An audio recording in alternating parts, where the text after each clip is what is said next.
Fin de la visite de 48 heures au Ghana du Premier ministre. Le chef du gouvernement s'est non seulement entretenu avec le président John Dramani Mahama, mais aussi avec la communauté malienne vivant au Ghana, des échanges florissants qui vont imprégner une nouvelle dynamique à la coopération Mali-Ghana.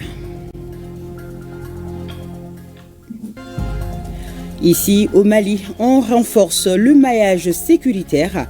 Avec l'inauguration ce vendredi du camp de Bougouni, l'infrastructure doit accueillir non seulement le 82e régiment blindé, elle est aussi, de par sa position, un élément hautement stratégique de sécurisation de cette zone qui fait frontière avec le Burkina Faso, la Côte d'Ivoire et la Guinée-Conakry. C'est le ministre de la Défense qui a procédé à la coupure du ruban symbolique.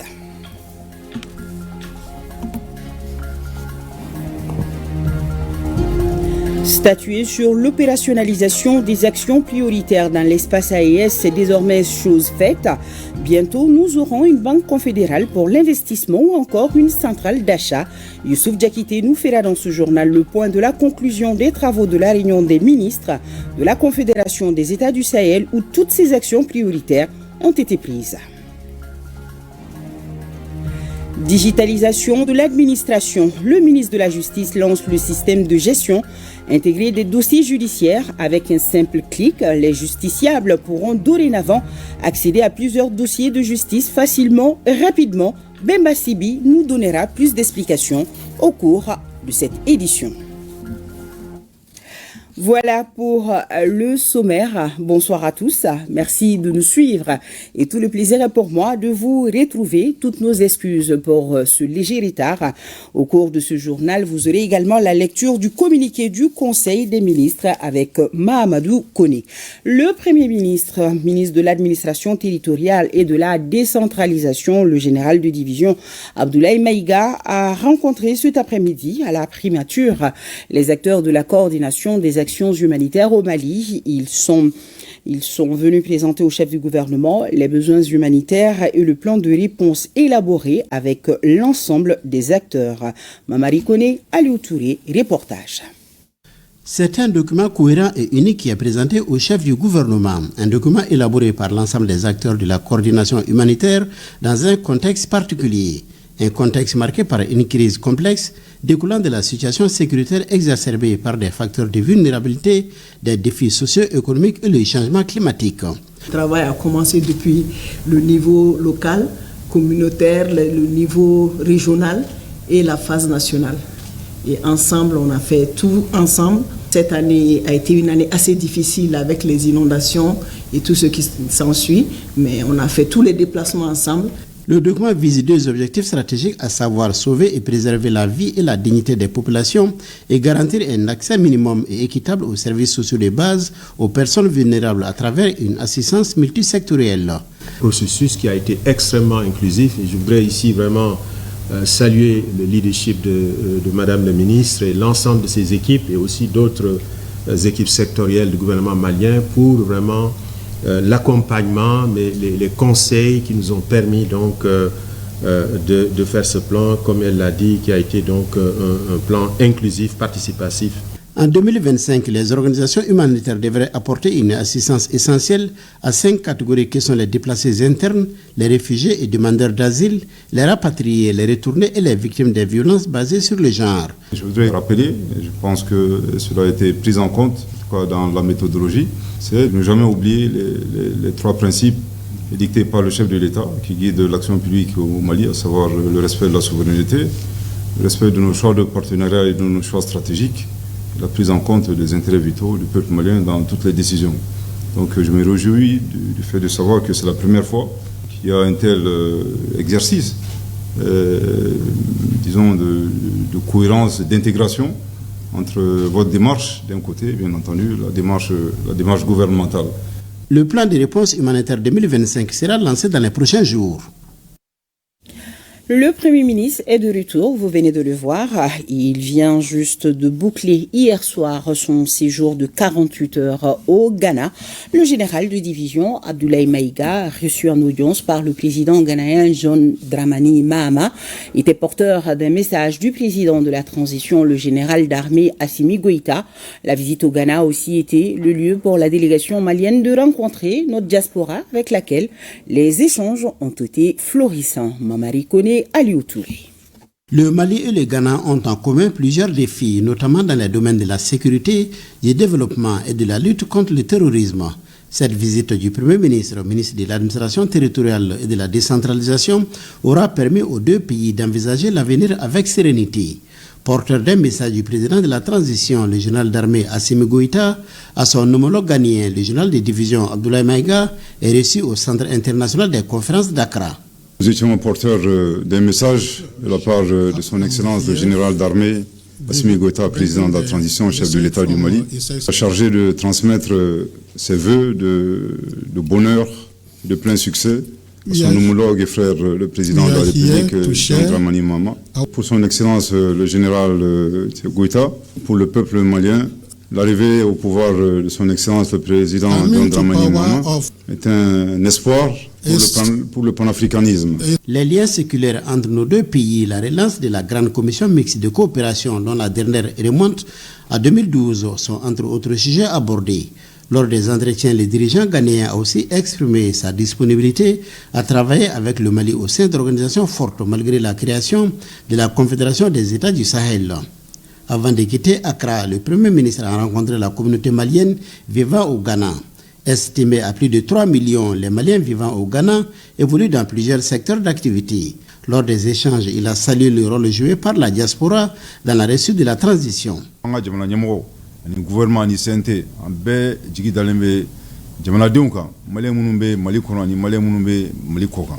Quoique depuis cɛmancɛ fanga daminɛra a ye wulikajɔ mun kɛ a ma dogo mɔgɔ si la. A kɛra assise nationale de la refondation ye, a kɛra référendum kuma ye, a kɛra dialogue intermalien. Je crois que o bɛɛ la vraiment diaspora y'a jɔyɔrɔ fa. Mais a ka kan fana an k'a fɔ ko an ka autorités fana ma ɲina diaspora kɔ parce que n'a jateminɛ CNT kɔnɔna la. La barkara diaspora représentée les bas qu'on a là. Dans la constitution croix fana qu'on a là, moi adopté par référendum. On a là à Kachala fait élection NATO, à élection Assemblée nationale, à Sénat. On a là place où Blaleno Kanyeshi et en Malien qui le met chez Dougou Kokan. Donc Beka Iraka faut vraiment amé n'a pas accordé la diaspora. Le Premier ministre a expliqué à ses interlocuteurs le contenu de la lettre de cadrage, notamment l'axe 7 en ce qui concerne la protection des Maliens établis à l'extérieur. Le général de division Abdoulaye Maïga a aussi invité ses compatriotes à respecter les lois du pays d'accueil. Les autorités ghanéennes, dira-t-il, apprécient d'ailleurs la communauté malienne vivant au Ghana. Le chef du gouvernement a salué les efforts consentis par nos femmes dans la sécurisation du territoire national.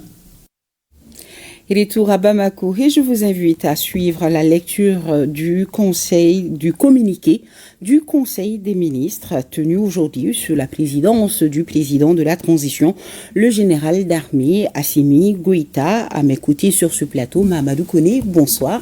Bonsoir Nyanya, mesdames et messieurs, bonsoir. On vous écoute. Au chapitre des mesures législatives et réglementaires, 1. Sur le rapport du ministre de la Sécurité et de la Protection civile, le Conseil des ministres a adopté A. Un projet de décret fixant l'organisation et les modalités de fonctionnement de la Direction générale de la police nationale. La Direction générale de la police nationale a été créée par l'ordonnance numéro 04026 PRM du 16 septembre 2004 avec pour mission d'élaborer et d'assurer la mise en œuvre de la politique nationale dans les domaines du maintien de l'ordre et de la sécurité publique et de prêter son concours à l'exécution des lois et des règlements. Ces modalités d'organisation et de fonctionnement sont fixées par le décret numéro 04-470 PRM du 20 octobre 2004. L'évolution de la criminalité, l'influence des réseaux sociaux dans le secteur de la sécurité et la militarisation de la police nationale ont rendu nécessaire la relecture du décret du 20 octobre 2004 pour l'adapter au contexte. Le projet de décret adopté procède à une réforme organisationnelle de la Direction générale de la police nationale et harmonise sa structuration avec celle des états-majors et directions de services formant corps. B. Un projet de décret fixant l'organisation et les modalités de fonctionnement de la Direction générale de la protection civile. La Direction générale de la protection civile a été créée par l'ordonnance numéro 98-026 PRM du 25 août 1998 avec pour mission d'élaborer les éléments de la politique nationale en matière de protection civile et de veiller à sa mise en œuvre. Ces modalités d'organisation et de fonctionnement sont fixées par le décret numéro 2021-0034 PTRM du 30 janvier 2021. L'application de ce décret a révélé des insuffisances qu'il convient de corriger. Le projet de décret adopté corrige les insuffisances et apporte les innovations ci-après. La création d'un centre de traitement de l'information et du renseignement, la création des inspections, la scission de la sous-direction des finances et du matériel en deux sous-directions distinctes, le changement d'appellation des services rattachés en direction de services, la création du commandement des écoles et centres de formation de la protection civile et le groupement d'intervention rapide dans chaque région. Le projet de décret adopté prend également en compte les aspects liés à la militarisation du corps. C. Des projets de décret fixant l'organisation, les modalités de fonctionnement et les cadres organiques de la Direction générale de la police technique et scientifique. La Direction générale de la police technique et scientifique a été créée par la loi numéro 2018-002 du 12 janvier 2018 avec pour mission d'élaborer les éléments de la politique nationale en matière de police technique et scientifique et de veiller à sa mise en œuvre. Ces modalités d'organisation et de fonctionnement sont fixées par le décret numéro 2020-0224 PTRM du 26 novembre 2020. L'application de ce décret a révélé des insuffisances qu'il convient de corriger. Le projet de décret adopté dote la direction de la police technique et scientifique d'un cadre organique et corrige les insuffisances constatées en apportant, entre autres, les innovations ci-après. La création d'une cellule chargée de la communication et de l'information. L'érection du centre des études et de la formation en sous-direction. La création de la division des drones au sein de la sous-direction de l'informatique et des traces technologiques. La prise en compte des dispositions du statut général des militaires. 2. Sur le rapport du ministre des Affaires étrangères et de la coopération internationale, le Conseil des ministres a adopté des projets de texte relatifs à la ratification de l'accord de financement du projet de résilience communautaire et de services inclusifs au Mali, Mali Denko, signé à Bamako le 6 décembre 2024 entre le gouvernement de la République du Mali et l'Association internationale de développement. Par cet accord de financement, l'Association internationale de développement accorde au gouvernement de la République du Mali un prêt d'un montant de 88 milliards 774 millions 550 520 francs CFA. Le projet, objet du présent financement, vise à améliorer l'accès aux services de base répondant aux priorités des communautés dans les zones à risque à travers la construction et la réhabilitation de petites infrastructures productives, le soutien et la mise en œuvre d'activités de subsistance liées au maraîchage, à l'élevage et à la pisciculture, la réhabilitation de voies de communication, d'infrastructures d'eau, d'assainissement, d'électrification, de marchés, de centres de santé et d'éducation. Le projet concerne 850 villages répartis entre 57 communes des régions de Kidal, Tombouctou, Taoudéni, Nara, Nioro et Kaï. 3. Sur le rapport du ministre de l'économie et des finances, le Conseil des ministres a adopté A. Un projet de décret relatif à la création des services régionaux et subrégionaux de la Direction générale du Trésor et de la comptabilité publique. La Direction générale du Trésor et de la comptabilité publique est représentée au niveau régional par les trésoreries régionales, les recettes perception au niveau des communes et les recettes de douane auprès des bureaux de douane. L'application des textes régissant ces services a révélé des insuffisances liées notamment à l'évolution de l'environnement de l'administration publique et à la nécessité de prendre en compte les innovations introduites par les normes communautaires et internationales en matière de comptabilité publique. Le projet de décret adopté permettra de corriger les insuffisances constatées et d'améliorer la maîtrise des risques des opérations, la reddition des comptes dans les délais impartis et de conformer les textes des services régionaux et subrégionaux à l'évolution de l'administration du territoire, du trésor et de la comptabilité publique. B.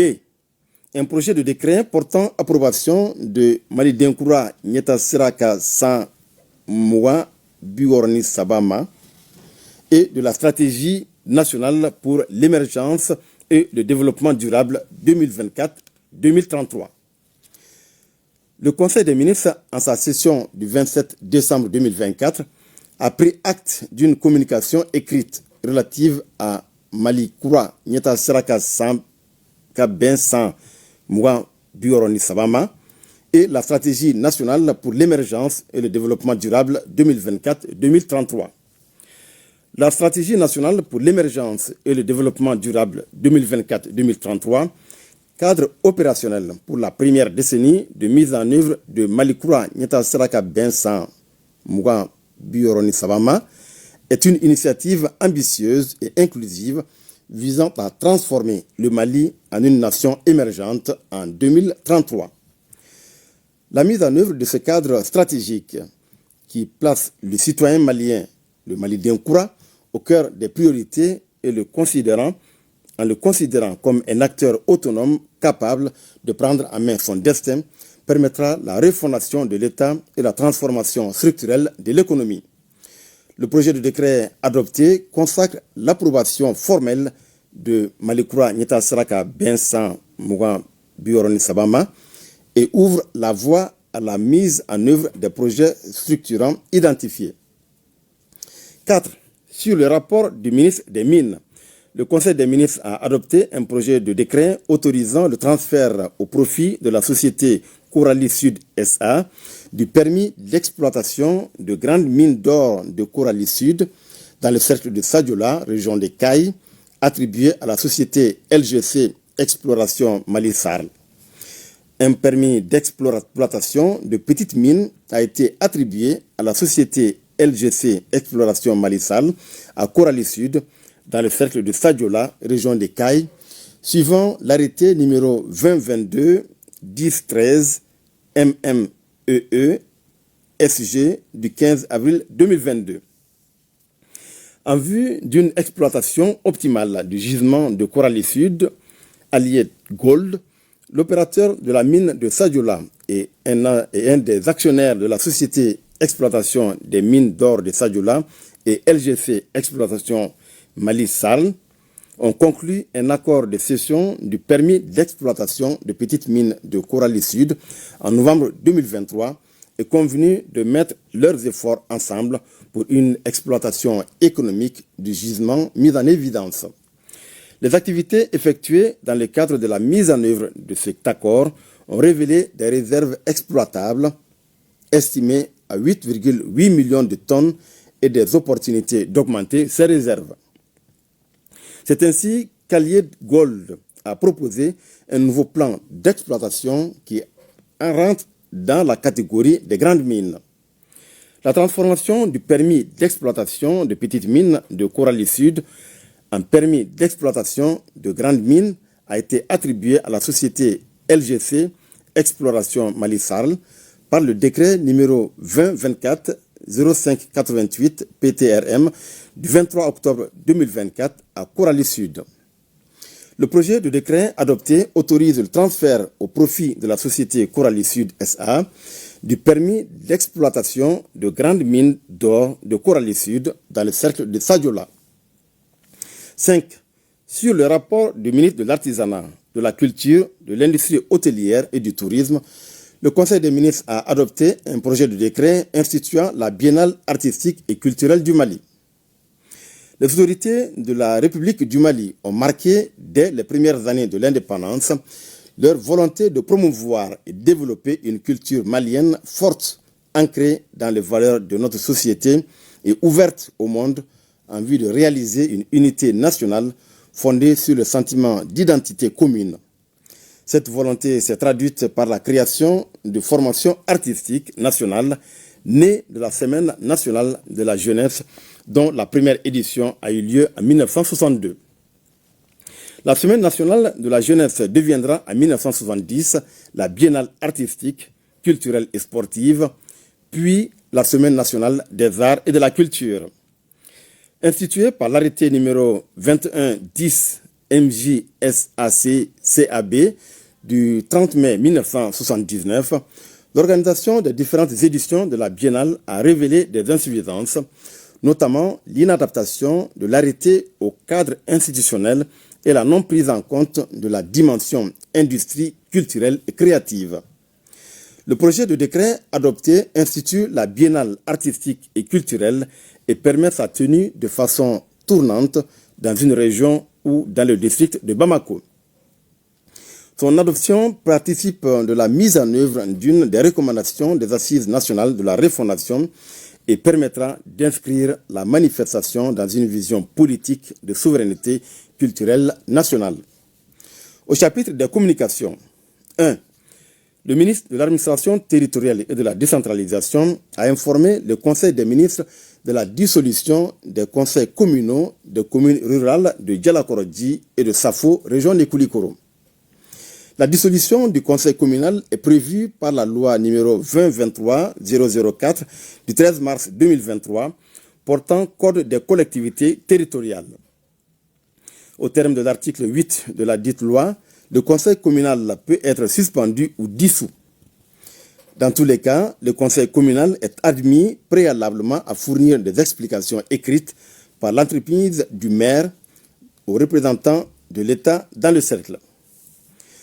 Les conseils communaux des communes rurales de Djalakorodji et de Safo se caractérisent depuis un certain temps par des dysfonctionnements et des violations de la loi, notamment des morcellements irréguliers du domaine privé de l'État et des particuliers, l'immixtion des autorités communales dans le processus de nomination des chefs de village, la fermeture irrégulière d'un centre de santé, le non-respect des procédures applicables au marché public.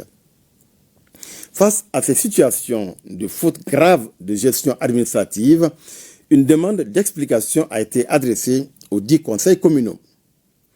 À l'effet de mettre fin aux dérives constatées, les conseils communaux des communes rurales de Djalakorodji et Safo sont dissous conformément aux dispositions de l'article 10 du Code des collectivités territoriales. 2. Le ministre du Travail, de la fonction publique et du dialogue social a informé le Conseil des ministres de l'organisation des concours directs de recrutement dans la fonction publique de l'État au titre de l'exercice budgétaire 2024. Les concours directs de recrutement dans la fonction publique de l'État, exercice budgétaire 2024, sont ouverts suivant le communiqué du 17 janvier 2025. Au total, 848 postes sont mis en compétition, y compris les 75 postes ouverts pour les 9 corps de l'École nationale d'administration et les 72 postes non pourvus des concours directs de l'année 2023. La réception des dossiers de candidature se déroulera du 22 janvier au 21 février 2025 à Bamako, au Centre national des concours de la fonction publique, ainsi que dans les centres régionaux de Kaï, Sikasso, Ségou, Mopti, Tombouctou et Gao. Les concours se dérouleront du 5 au 20 avril 2025 à Bamako et dans tous les centres régionaux. 3. Le ministre de l'Énergie, de l'Eau et de l'Eau a informé le Conseil des ministres de la tenue de la 77e session ordinaire du Conseil des ministres de l'Organisation pour la mise en valeur du fleuve Sénégal à Conakry, en République de Guinée.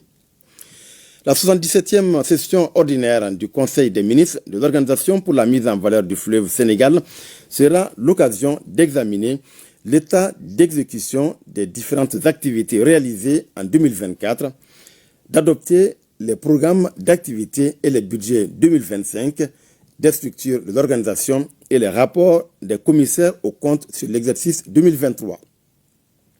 Cette session, qui se tiendra du 30 au 31 janvier 2025, sera précédée de la réunion préparatoire des experts les 27, 28 et 29 janvier 2025.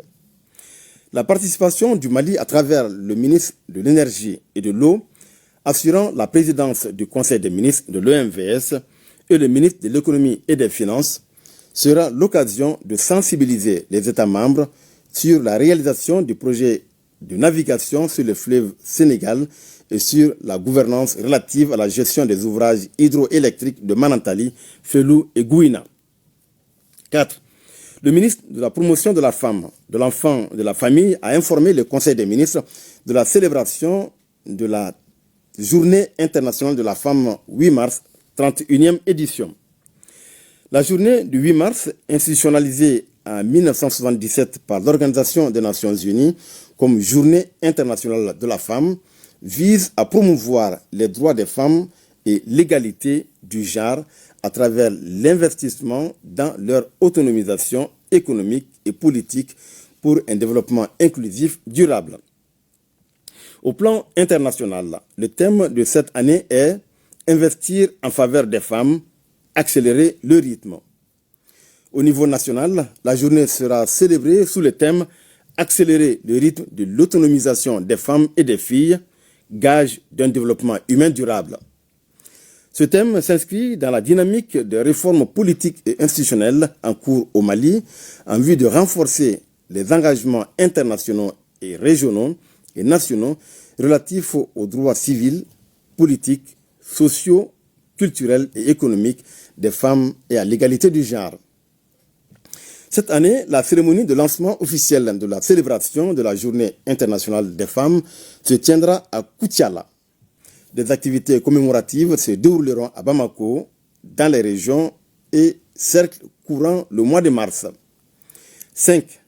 Le ministre de l'Artisanat, de la Culture, de l'Industrie hôtelière et du Tourisme a informé le Conseil des ministres de la tenue de la 13e session de la Conférence des ministres de la Culture dans le monde islamique. La Conférence des ministres de la Culture dans le monde islamique est une des instances de l'Organisation du monde islamique pour l'éducation, les sciences et la culture. Le Mali, membre du Comité du patrimoine islamique depuis 2014, a toujours participé activement aux réunions de la conférence des ministres dans le monde islamique et a inscrit 10 biens sur la liste du patrimoine islamique. La participation de notre pays à cette 13e session qui se déroulera du 12 au 13 février 2025 à Jeddah, au Royaume d'Arabie Saoudite, permettra d'obtenir le soutien des membres de la conférence des ministres pour l'inscription de nouveaux biens sur la liste du patrimoine dans le monde islamique. La conférence permettra également aux ministres de la Culture dans le monde islamique de discuter, entre autres, du renouvellement de l'action culturelle dans le monde islamique, ainsi que des moyens pour y parvenir, de s'informer sur l'état de conservation des biens inscrits sur la liste du patrimoine islamique et d'examiner l'avancement de l'exécution des résolutions et recommandations de la 12e session de la conférence. 6. Le ministre de la Santé et du Développement social a informé le Conseil des ministres de la situation épidémiologique du pays, marquée notamment a. Par une stagnation du nombre de cas testés positifs de la maladie à coronavirus par rapport à la semaine précédente, b. Par une diminution du nombre de cas confirmés de dengue comparé à celui de la semaine écoulée.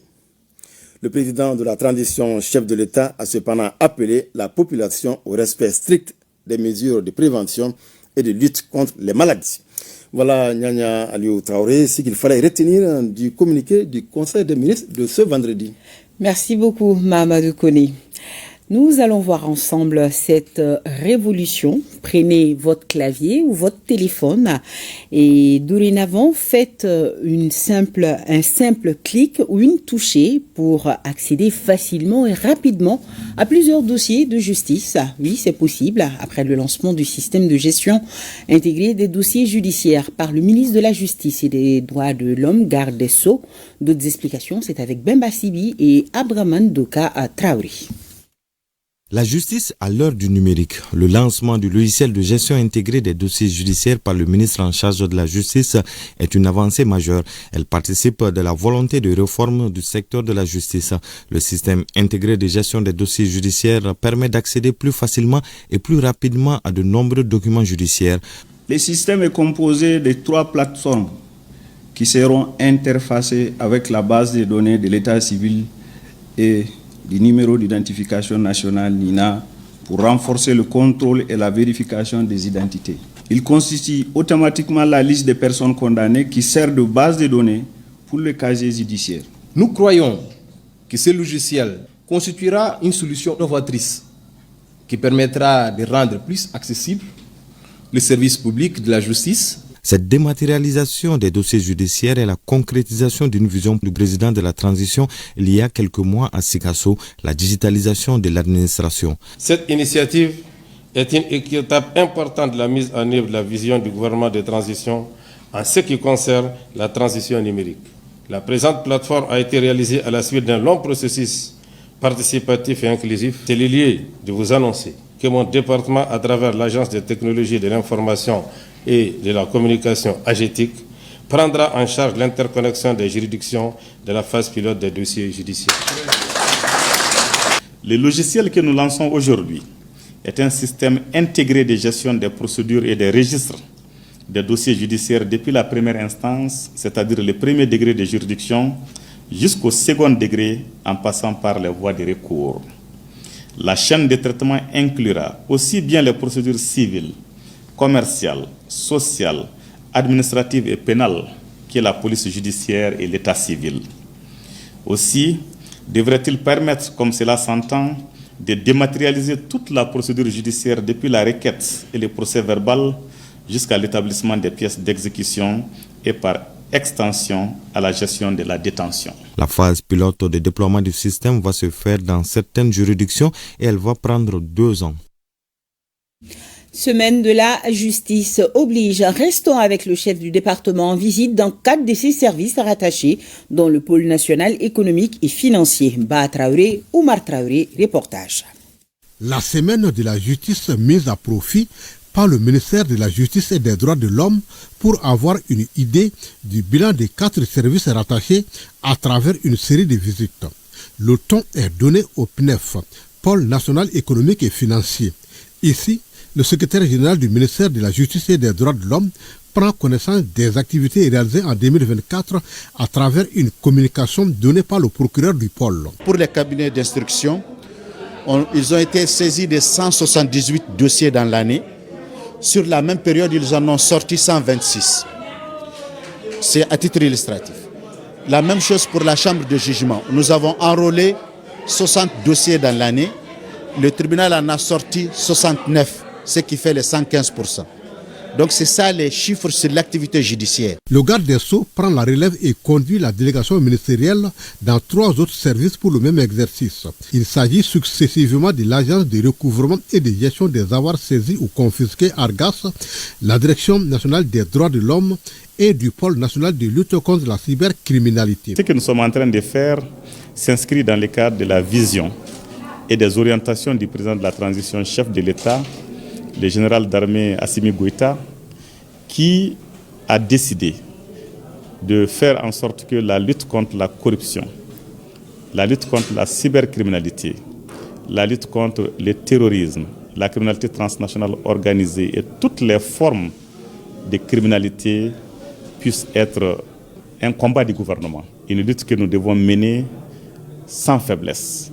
Une lutte que nous devons mener avec efficacité. Le bilan réalisé par ces services est jugé satisfaisant par le ministre. Ces différentes structures qui ont été créées, aujourd'hui nous les avons rendues opérationnelles. Elles sont toutes opérationnelles. Elles ont toutes leur personnel, leur siège, le minimum de moyens pour commencer à travailler. Et ces structures, en un laps de temps, ont fait des résultats remarquables.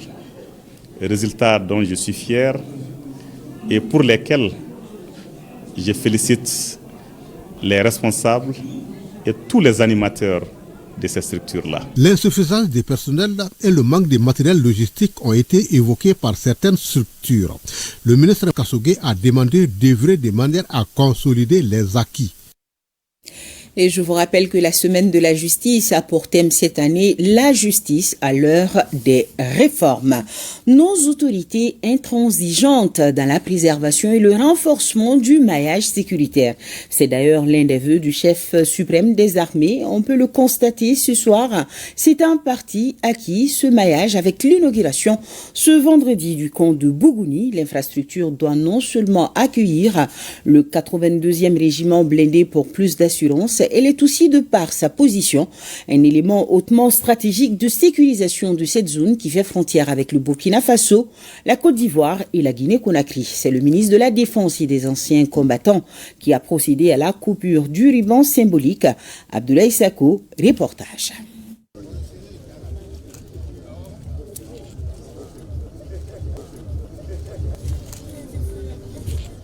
L'un des plus grands camps du Mali ouvre ses portes à Bougouni.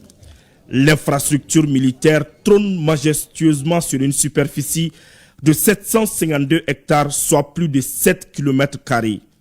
La bâtisse est implantée au bord de la route nationale numéro 7.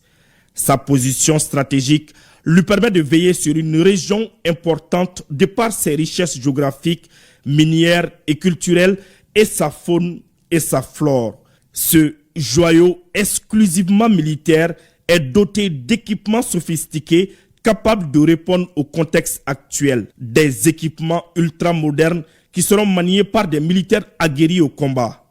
Monsieur le ministre, ce projet structurant que nous inaugurons ce matin est un projet présidentiel de son Excellence le général d'armée Assimi Goïta, président de l'attention chef de l'État, chef suprême des armées, qui répond à un vœu ardent exprimé par les populations de Bougouni. Il est aussi un témoignage éloquent à l'endroit des filles et fils de ces terroirs qui ont servi et qui continuent de servir sous le drapeau national dans la défense opérationnelle du territoire et la protection des personnes et de leurs biens. Aussi, je voudrais en leur nom et au mien propre adresser mes remerciements appuyés à nos plus hautes autorités, qu'elles trouvent ici toute notre gratitude et le soutien indéfectible des populations de la région de Bougouni pour tous les efforts fournis dans le cadre de la sécurisation du pays. Cette nouvelle caserne de Bougouni est composée de postes de commandement, de zones de vie, de magasins d'armes, de hangars pour les blindés, de réseaux d'adduction d'eau, d'éclairage public et des systèmes de sécurité très avancés. Ce camp abritera prioritairement le 82e régiment blindé, dont l'implantation permettra de rayonner dans le quadrilatère Bani Monotié, Wassoulou, Djitoumou et le Baningo, et de contribuer durablement au développement des activités socio-économiques de la région par l'amélioration de la libre circulation des personnes et de leurs biens, la sécurisation des sites miniers et des unités industrielles locales. Les menaces terroristes qui planent sur notre espace requièrent un maillage sécuritaire conséquent et cela passe par de nouvelles infrastructures. Le camp que nous inaugurons aujourd'hui répond à tout point de vue à la vision édictée par le président de la transition, son Excellence le général d'armée Assimi Goïta, chef de l'État, chef suprême des armées. Il abritera le 82e régiment blindé de l'armée de terre. Je l'ai encore rappelé récemment, une nation forte se construit sur sa mémoire et son histoire. Un peuple fort vit et se nourrit de sa culture. Et un État fort s'adosse à son armée. La montée en puissance de notre armée, gardienne de notre indépendance, n'est pas un vain mot. Elle se traduit par le renforcement de l'effectif, de l'acquisition d'équipements de dernière génération et un meilleur maillage territorial. Nul doute que notre armée, socle de la souveraineté du Mali, signe son renouveau. Les habitants de la région de Bougouni ont exprimé leur gratitude envers les autorités de la transition à travers leur riche savoir-faire. Mais avant de procéder à l'inauguration du camp, le ministre chargé de la Défense a sacrifié à la traditionnelle visite aux autorités coutumières de la ville de Bougouni.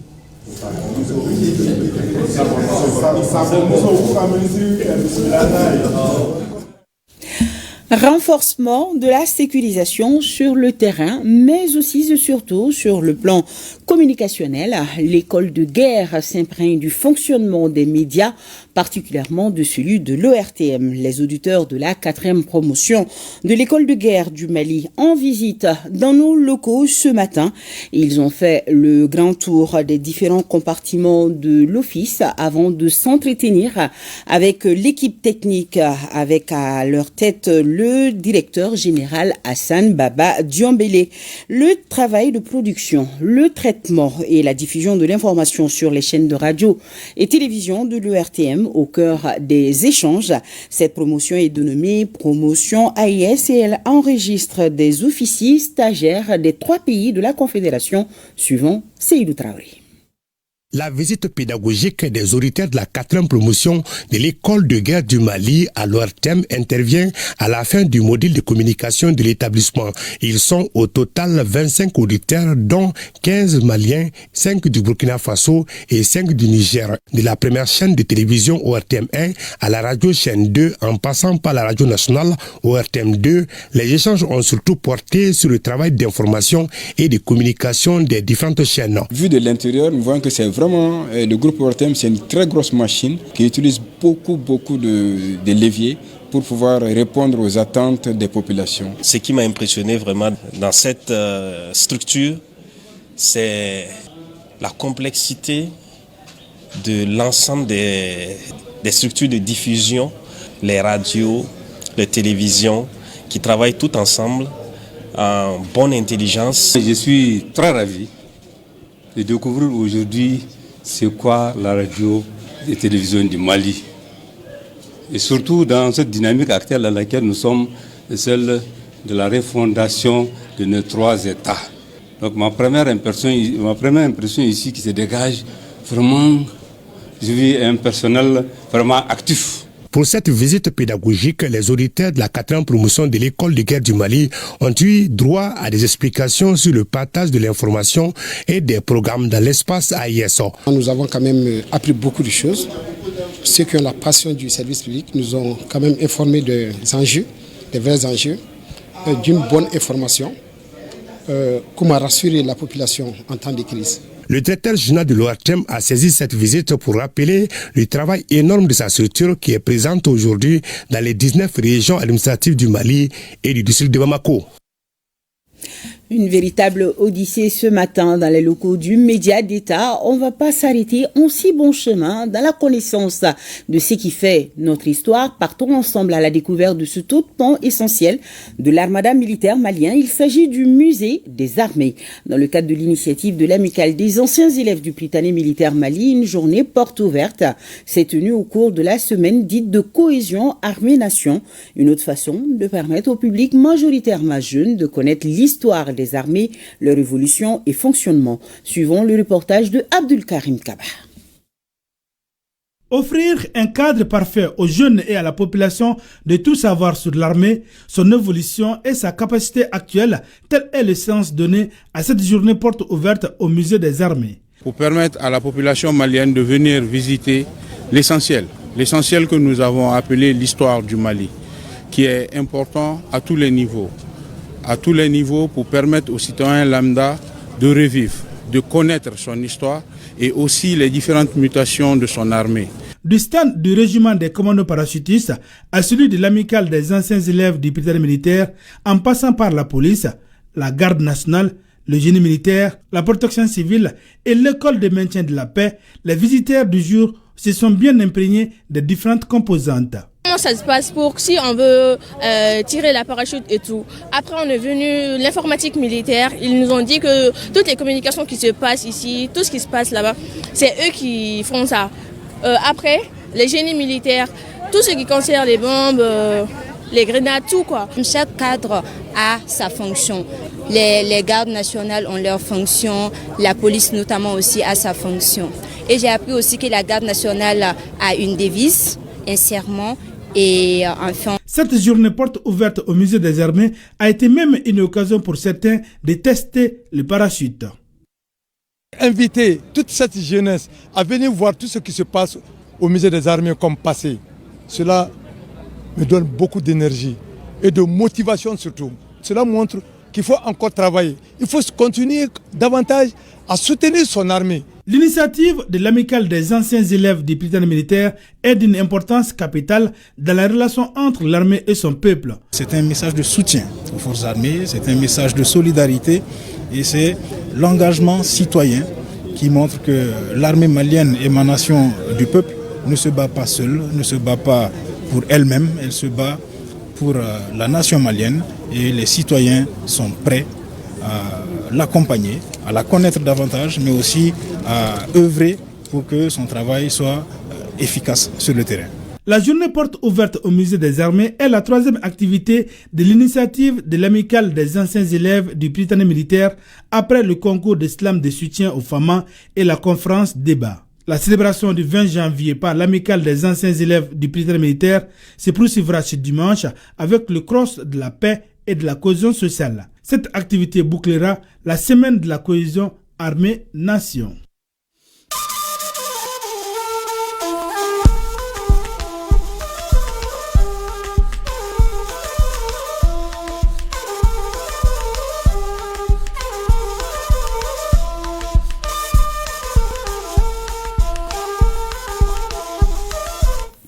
L'actualité dans notre espace commun dominé par la réunion des ministres de la Confédération des États du Sahel. Il en ressort de bonnes nouvelles. Tenez par exemple, nous aurons bientôt une banque confédérale pour l'investissement ou encore une centrale d'achat. Les ministres des trois pays ont en effet statué sur l'opérationnalisation d'actions prioritaires dans l'espace AES.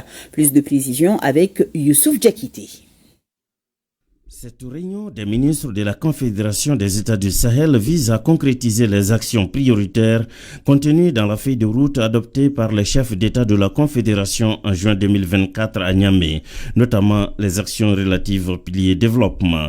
Aujourd'hui, à partir de tout ce que les experts ont pu faire comme travail, nous allons pouvoir examiner des documents portant sur la création de la banque d'investissement de l'AES, documents portant également sur la mise en œuvre des projets intégrateurs de l'AES, documents portant aussi sur le développement rural, mais aussi sur la libre circulation des personnes et des biens. La concrétisation de ces projets ambitieux témoigne de la volonté des États membres de l'AES en faveur d'un développement socio-économique et de faire face aux enjeux régionaux. Des projets qui s'inscrivent en droite ligne de cette volonté de nos plus hautes autorités. Les assises de Bamako sont donc un pas décisif dans la marche inexorable pour rendre effective la mise en place de notre confédération.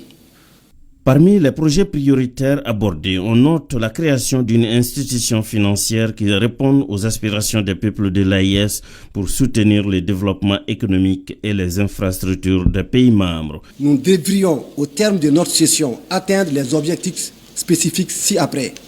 Valider la feuille de route concernant l'opérationnalisation de la Banque régionale d'investissement, proposer le projet de texte relatif au prélèvement confédéral AES, proposer les instruments juridiques concernant la libre circulation des personnes et des biens dans l'espace AES, valider les projets intégrateurs à retenir dans le cadre du renforcement des infrastructures énergétiques et de transport, proposer la feuille de route concernant l'opérationnalisation d'une centrale d'achat, valider un dispositif de suivi-évaluation des activités retenues et enfin formuler des recommandations visant à assurer une mise en œuvre efficace et diligente des actions prioritaires.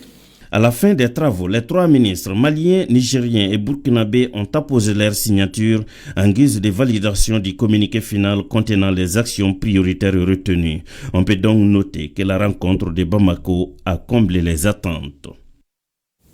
Un autre grand pas dans les actions prioritaires de l'espace, nous avons aussi l'opérationnalisation de la compagnie aérienne de l'AES dans le meilleur délai ou la réduction des tarifs de transport aérien dans les pays membres de la Confédération. Ce sont là, entre autres recommandations issues des 2e journées de l'aviation civile de l'AES, dont les travaux viennent de prendre fin au Mali, suivant le compte-rendu de Aoulusseini Touré. Au terme des 2 jours de travaux, les experts nigériens, maliens et burkinabés ont à l'issue de leurs travaux formulé plusieurs recommandations lues ici par le directeur général de l'ANAC. Première recommandation, mettre en place un organe de suivi de mise en œuvre des recommandations issues des GIRAC. Deuxième recommandation, élaborer et mettre en œuvre une feuille de route pour l'opérationnalisation de la compagnie aérienne des États de l'AES. 3. Signer et mettre en œuvre un mémorandum d'entente en matière de coopération technique entre les autorités de l'aviation civile des États de l'AES. 4. Harmoniser la législation, la réglementation et les procédures de l'aviation civile des États de l'AES. 5. Créer les licences et les certificats de confédération des États de l'AES. 6. Mettre aux normes les aérodromes déclarés internationaux non certifiés. Et enfin, 7e point, créer les conditions d'accès au transport aérien en réduisant les taxes et redevances dans l'espace AES. Les participants ont également reçu des directives et des conseils utiles pour diligenter la mise en œuvre des recommandations afin que des résultats tangibles soient enregistrés d'ici la fin du mandat du Mali prévu pour juillet prochain. Il faut faire vite, il faut se mettre la pression nécessaire pour que d'une part, notre population puisse sentir que l'AES bouge à leur profit et aussi pour que nos détracteurs se rendent compte que l'AES est une réalité. Le ministre des Transports et des Infrastructures a pris l'engagement de mettre tout en œuvre pour assurer la mise en œuvre des recommandations de son ressort. Le ministère des Transports et des Infrastructures du Mali mettra en œuvre, sous l'impulsion du président de la transition chef de l'État et sous la conduite du Premier ministre chef du gouvernement, les pertinentes recommandations formulées en guise de contribution des acteurs au développement du transport aérien, facteur de consolidation de la Confédération des États du Sahel. En attendant la prochaine édition des JIDAC, les experts mettront tout en œuvre pour réussir une finalisation rapide des dossiers en fonction de leur pertinence et de leur urgence. Suivant ce bulletin qui évoque les interventions des forces de défense et de sécurité dans leur mission de sécurisation du territoire nigérien du 12 au 15 janvier 2025, le commentaire est signé Jocelyne Amoussou. Dans la région de Tillabéri, sur la rive gauche du fleuve Niger, grâce à des informations issues des services spécialisés, les agents de la brigade d'Ayoru ont procédé à l'arrestation de 2 complices actifs impliqués dans des réseaux criminels.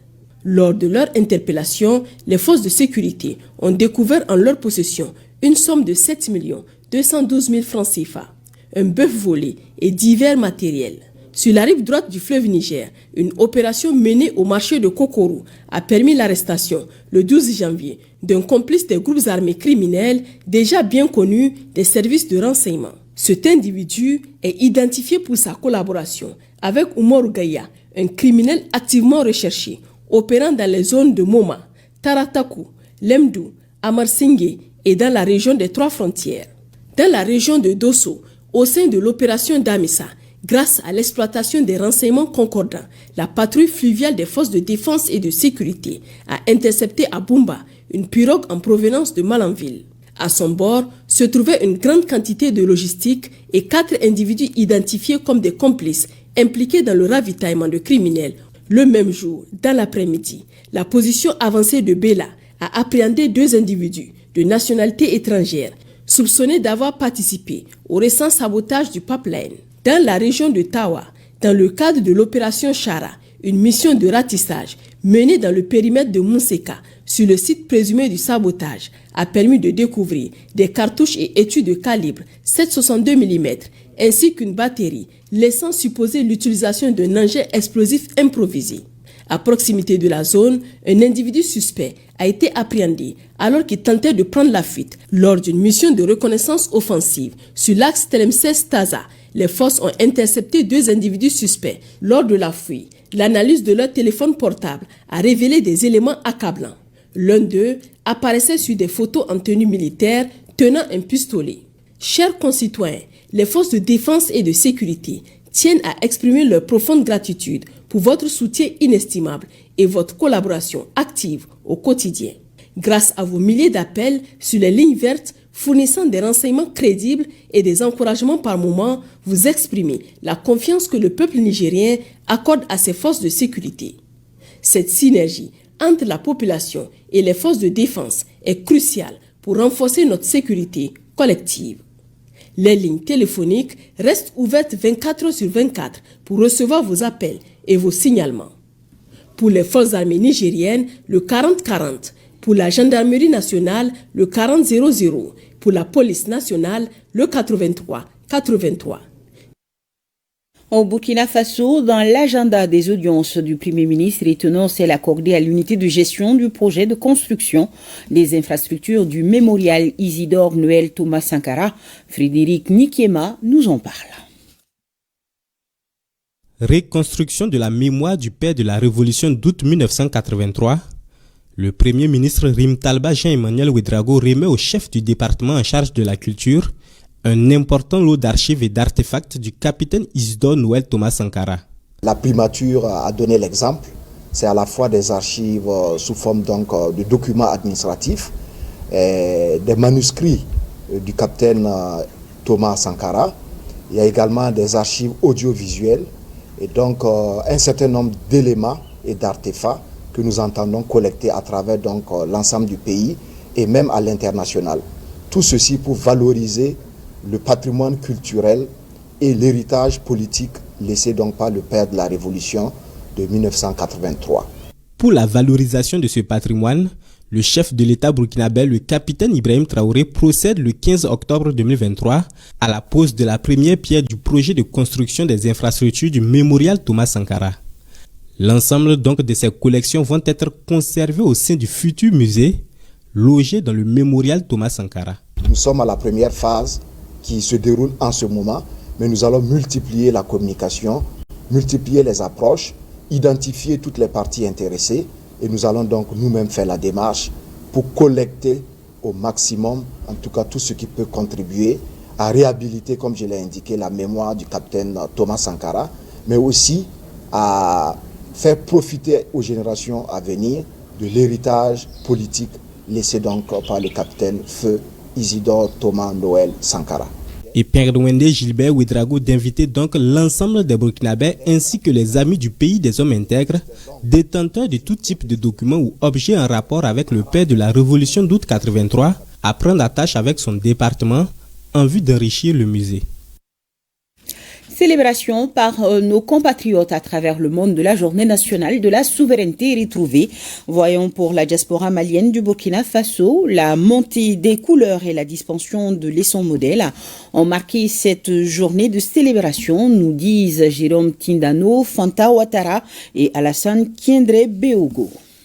14 janvier 2022, 14 janvier 2025, l'an 3 de la mobilisation générale au Mali. Une date symbolique pour les Maliens. Et la communauté malienne vivant au Burkina commémore l'événement ici à l'ambassade. Notre peuple est sorti comme un seul homme le 14 janvier 2022 pour manifester sa désapprobation avec ces sanctions, pour les dénoncer et réaffirmer la souveraineté du Mali suite aux sanctions de la CEDEAO et de l'UEMOA. Pour l'ambassadeur, cette mobilisation patriotique permet également à son pays de retrouver sa dignité en posant des actions fortes, notamment le départ des forces militaires françaises et onusiennes du pays. Toutes ces forces étrangères ont été amenés à quitter le Mali. Donc nous réaffirmons encore une fois le Mali souverain, mais aussi le Mali éternel. Aujourd'hui, le Mali se positionne en bonne place sur la scène internationale, selon Issouf Omar Maïga. Il exhorte donc les Maliens à plus de résilience, le prix à payer pour une souveraineté totale du pays de Soundiata Keïta. Les Maliens sont également invités à faire preuve de confiance aux autorités actuelles qui font preuve d'exemplarité à travers une gouvernance vertueuse.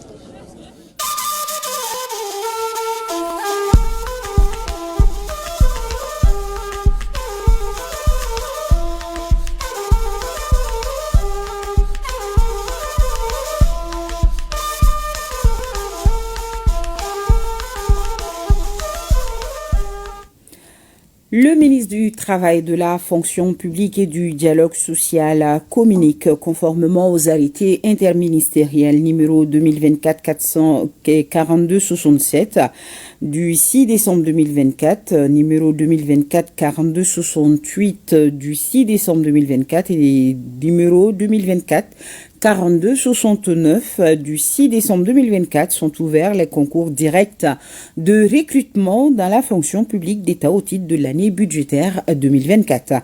Au total, 773 emplois sont mis en compétition. Ils concernent toutes les catégories A, B2, B1, EC et presque tous les secteurs. Les dossiers de candidature sont reçus au Centre national des concours de la fonction publique et auprès des gouverneurs des régions de Kaï-Sikasso, Ségou, Mopti, Tombouctou et Gao, tous les jours ouvrables, à partir du mercredi 22 janvier 2025 jusqu'au vendredi 21 février à 16h, délai de rigueur. Les 10 concours vont se dérouler du 5 au 20 avril 2025 dans les régions de Kaï, Sikasso, Ségou, Mopti, Tombouctou, Gao et dans le district de Bamako. Pour les régions non listées, les candidats peuvent s'inscrire dans le centre de leur choix. Le comité national des jeunes travailleurs de l'UNTM a inauguré son siège. Tchemro Konaté nous présente ce siège. Le comité national des jeunes travailleurs dans un cadre désormais rénové. Nous sommes au siège de l'UNTM, l'Union nationale des travailleurs du Mali. Outre le secrétariat et le bureau du président, on y trouve une salle de réunion baptisée Yahouba Katile, volonté manifeste de rendre hommage au premier responsable de l'UNTM. Nous remercions le grand Dieu par l'inauguration de ces sièges qui a été rénové par les partenaires ainsi que le secrétaire général du bureau exécutif de l'Union nationale des travailleurs du Mali. Cela nous interpelle et qu'à partir de cet instant, nous devons doubler l'effort pour être à la hauteur du souhait de nos leaders syndicaux. Cette cérémonie d'inauguration a été couplée à la présentation du bilan d'un an d'exercice du comité sur un mandat de 4 ans. Il s'agit, à titre d'illustration, d'une formation sur les techniques de négociation au bénéfice des 37 membres du bureau. Autre formation et non des moindres, celle portant sur les fondements de la formation des adultes ayant vu la participation des 13 membres du bureau exécutif.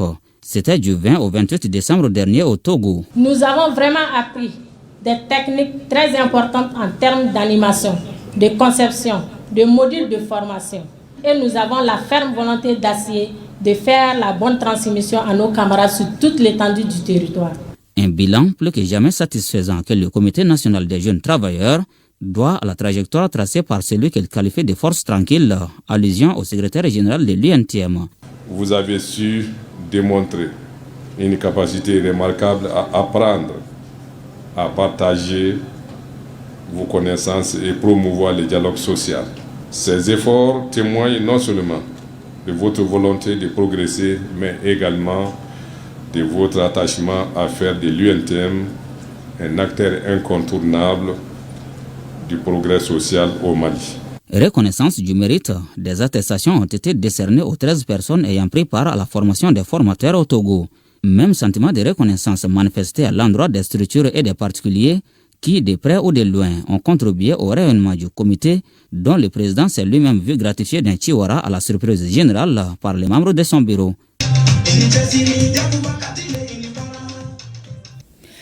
Le ministre du Travail, de la Fonction publique et du Dialogue social communique en application des dispositions de la loi numéro 05040 du 22 juillet 2005 relative aux fêtes légales en République du Mali. La journée du lundi 20 janvier 2025, fête de l'armée malienne, est chômée et payée sur toute l'étendue du territoire national. Le nouveau gouverneur de la région de Ménaka a prêté serment ce jeudi au tribunal de Gao devant les autorités judiciaires et d'autres personnalités. Le colonel-major Lanzine Konaté, précédemment en service à Koutiala, a renvoyé dans ses fonctions de chef d'exécutif régional de Ménaka par le juge de paix de Ménaka. Voilà, tout en image. Démarrage officiel des travaux du projet intitulé Notre contribution, une initiative de la station régionale ORTM de Kidal. Ce programme concerne l'électrification de la cour, la construction des murs de clôture, la formation des agents sur l'installation des outils informatiques et le câblage, l'aménagement d'un espace culturel qui pourrait faciliter, dans un cadre sécurisé, l'enregistrement des émissions publiques radiophoniques et télévisuelles produites par l'ORTM.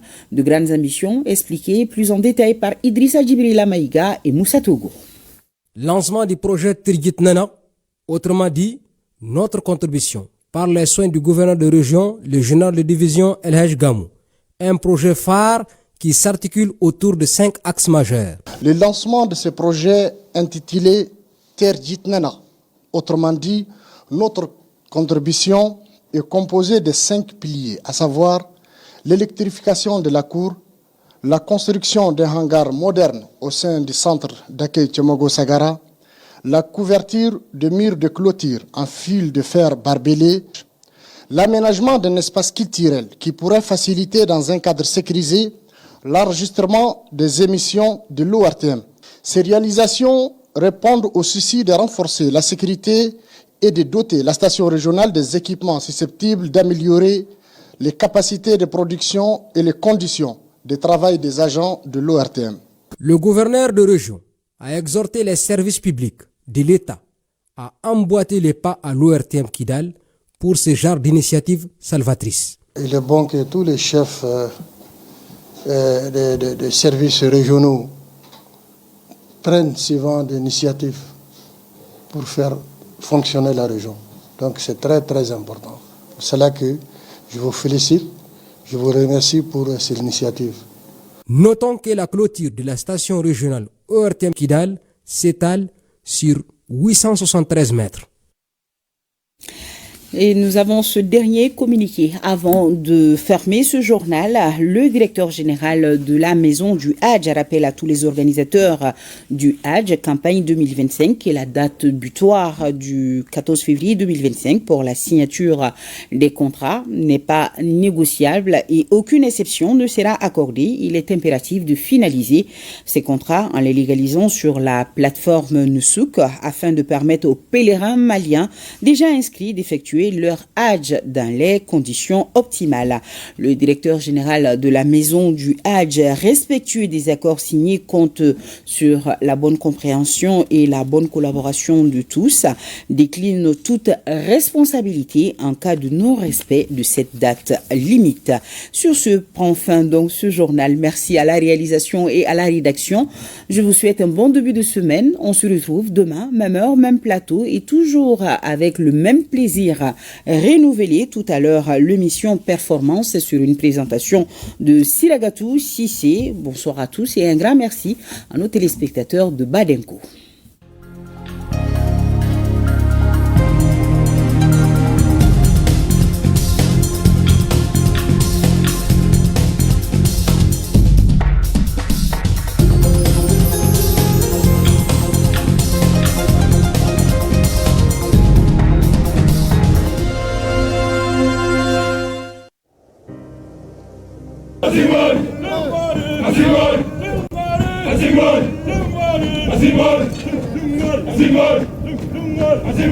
Nous laissons derrière nous tout ce que nous avons de plus cher. Enfants, épouses, amis, pères et mères,